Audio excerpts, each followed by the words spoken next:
Tole daawwattoota keenya kabajamoo fi jaallatamu guyyaa irraan tanaa sagantaa bu'aarsoo yookiin bashannansiisoo ta'an xiqqaa tokko waliin ilaalla. Innis kan ta'e sagantaa kuraafii yookiin suufiyyaa yookiin immoo paartii Ahabaashaa kan majlisa irraa dhiibamanii dirqiidhaan foon irraa akka waraabessa lafee afaanii qabatee taa'u dirqiidhaan harkisanii utuu harkisanii ilkeen isaanii cabxe irraa godhanii buqqaasanii tokko waliin ilaalla. Isaanis kunooti. Egaa jalqaba irratti wanni isin hubachiisu isaan kun paartiin Ahabaashaa walgayanii Adaamaadhaatti walgahii guddaa uummatanii hedduu takka balaaleffannaa addaa jedhanii namu maaliif jennaan akkuma Oromoon jette kitaaba Fatul Habashaa keessatti haati hattuun intalan amantuu yookiin immoo okkoteen guyyaa ibsaa hin feetu akkana jedhan. Kana jechuun namni akkuma ifii baretti nama hubata.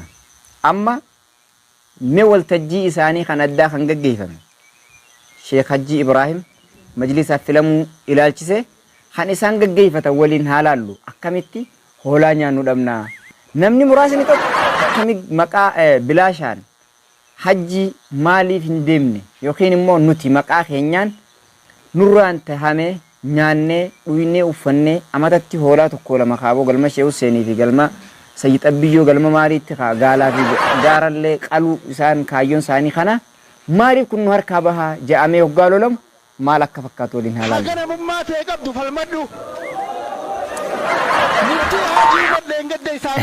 Tole agartanii maal fakkaata? Qophichi kunoo kana fakkaatu. Waan hedduu takka nama qomalchiisa. Maaliif afaan baasee gaafa suufiyyaa muftii hin filtanii dhaabbadhaadhaa lolaadhaa jedhee hoggaa lolu. Naam asirratti walii haa galu. Namni akkuma gartee ifiif waan ifii qabu namninis qabatti fakkaata. Gaafa hattummaa bari namni nagiyaalleen hattuu itti fakkaataa jechuudha. Kanaafuu nuti ummanni Islaamaa balaaxaa garaa yookiin hoolaa gaara qalachuu fi dhiiga keessa gangalachuu akka firaatti wal ba'achuu hin beekne. Islaaminaa bichaa beekne jechuudha. Alaa kulli haal majlisa Islaamaa, majlisa Oromiyaa, majlisa Itoophiyaa keessa saba keenya jecha juusan irraa ilaalchisee nuti suufiyyaa maaliin waliin fillu? Nuti Islaama. Ammallee deebitee mee kanarraa deebitee suufiyyaa hoggaannu. Suufiyyaa jechuun warra hoolaa irraan kaayyen warra addunyaa irraan kaayyen jechuudha akka beeknutti. Alaa kulli haal warra dhiiga barana hin qalle jedhee utaalee hedduu kana kabachiisanii bara.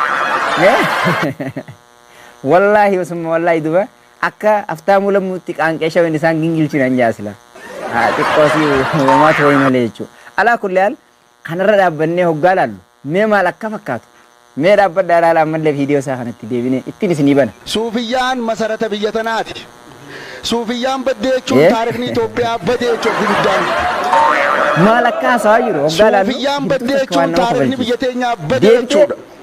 Taarikni suufiyyaa biyya tanaa badee jechuun taarikni Itoophiyaa badee jechuudha yaadadhaan badee. Akkasuma dirree Sheekh hoolaan duraa badee. Akkasuma Sayyidaara yoo badee banne jechuudha. Maal akka fakkaatu? Ammallee deebitee ija biraatiin gaafa laallu ija isaanii keessaa hoolaan mul'ata. Gaalafa, sangaafa, fardeessa fa'a. Akkumaan maal jee jamban namichatu wal hubachuu dadhabnaan ummata guutuu gorsee ummata sheeyitichi warra toohidaa zabana dargaa yookiin Sheekh Huseen maali Sayyid Abiyyoo san dhufee jarana rabbitti amanaa Sayyid Abiyyoo dhiisaa jeetti hoyiwaannaan Sayyid Abiyyoon yaaboo gurbaan sun nama nyaataa bira hin dhaqinaadhaa jee ummata gorsee ture. Tanaaf ummanni gaafa gurbaa arku bineensaa jedhanii baqatan. Tana ummata laalee gamanas laalee gara hunda laalee dhabnaan maal jedhuba yaa Sayyidii Abiyyoo keessan hadaraa watarii rabbumaa sii godhe qottuu baqarii ansin himuu waan gartirraa faxarii jedhee ka'ee biraa baqiise.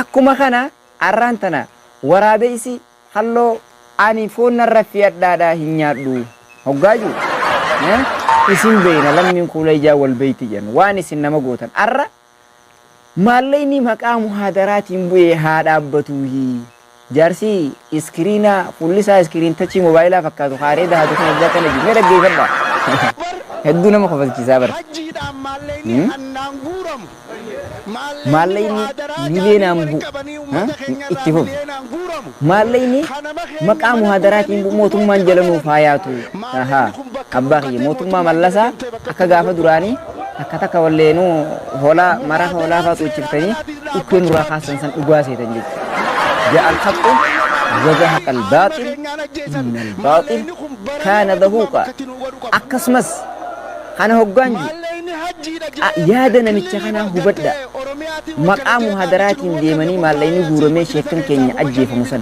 مي بارتي خرافي يخين يا صوفيا وخي يا أحباشا مينو أسكننا أنا متفقن أمة ورة ويدات أجي سجتا نتمو إباني سنيقل لك كوينا onqoe yaatu yaa hoolaa ol geesse miti isintu kana hundaanuu nu gee malee arraba namaatiif illee haraaraan qabne ammoo isin warra hoolaa quufee namarraa shubbisaa oolu irran deebi'a wasaani hanjaa alhaqu wazahaqa albaaxil inna albaaxil kaana zahuuqa assalaamu alaykum